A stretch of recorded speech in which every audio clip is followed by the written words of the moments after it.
क्योंकि सबको मालूम है कि मोदी जी प्रधानमंत्री हैं, प्रधानमंत्री बड़ी सावधानी से शब्द चुन रहे हैं सर आप। क्योंकि अब मैं राजनेता भी हूँ। तो ये जो है अभी जो समीकरण है, अरे जब ये सब पार्टियां इकट्ठा होकर 2019 में कुछ नहीं कर पाई तो आज क्या कर पाएंगे। चलिए एक क्वेश्चन और आ गया। 2014 में तय था, सबने तय कर लिया था अगर मोदी जी को लाएंगे तो 10 साल के लिए लाएंगे। 2014 से लेकर 2019 तक बढ़िया बहुमत दिया। 2024 में कैसे वो करिश्मा दोहराएंगे मोदी जी, क्योंकि 10 साल का लेके आए थे जी। ऐसा है, मोदी ने कहा है ये तो ट्रेलर था, असली फिल्म तो बाकी है। आप मेरठ का देख लो, मेरठ आप दिल्ली जाते थे 2.5 घंटा लगता था, आज आप 45 मिनट पहुंच रहे हो। मैं मेरठ घूमा, शकल बदली हुई है। क्या बन रहा है? मेट्रो, और सीधे आप दिल्ली गाजियाबाद से जुड़ के यहाँ आ रहे हैं। क्या रोड्स, क्या रेलवे की कनेक्टिविटी। आपके बगल में नोएडा में इंटरनेशनल एयरपोर्ट, आपका परतापुर का जो एयरपोर्ट है वो पूरा उसमें बदलने जा रहा है। तो जो विकास की गंगा बह रही है और प्रत्येक वर्ग लाभान्वित हुआ है।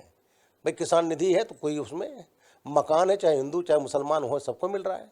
तो मोदी जी जो कहते हैं वो करते हैं, तो उन्होंने करके दिखाया है। इसलिए केवल हम भारतीय नहीं, विदेशी भी मोदी जी पर विश्वास करते हैं। इसलिए हम इसको 24 में जो हमारी 14 और 19 से ज़्यादा हमारी सीटें आएंगी, प्रचंड बहुमत से मोदी जी तीसरी बार बनेंगे। और हमारी परिकल्पना जो है 2 साल में हम तीसरी अर्थव्यवस्था और 2047 तक पूर्ण विकसित भारत। आज चाइना की इकोनॉमी गिर रही है, उसमें कोरोना हुआ तो इकोनॉमी बैठ गई, और अब तो इंटरनेशनल एजेंसी का रहा, IMF का रहा कि भारत का ब्राइट फ्यूचर है।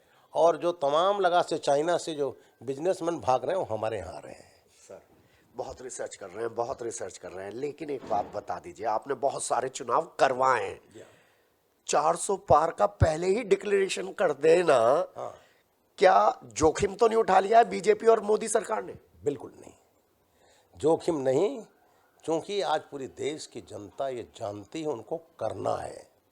पहले तो कुछ असमंजस में थे 14 में 19 में, लेकिन अब उनको कोई असमंजस नहीं है कि मोदी जो कहते हैं उनकी गारंटी की गारंटी है। तो ये गारंटी पूरी होगी और हम 400 का आंकड़ा पार करेंगे।